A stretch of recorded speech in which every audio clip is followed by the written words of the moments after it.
How to stop automatic updates in Windows 10 or 11.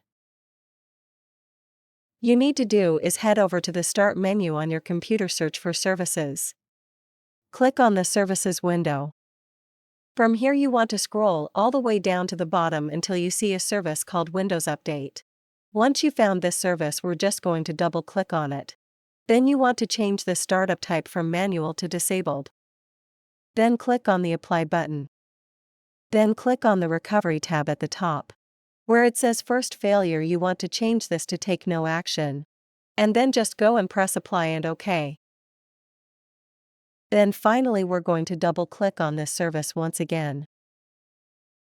You can see at the moment the service status is running, so we're just going to click on this Stop button here. Click on OK once again. That's it. Thanks for watching.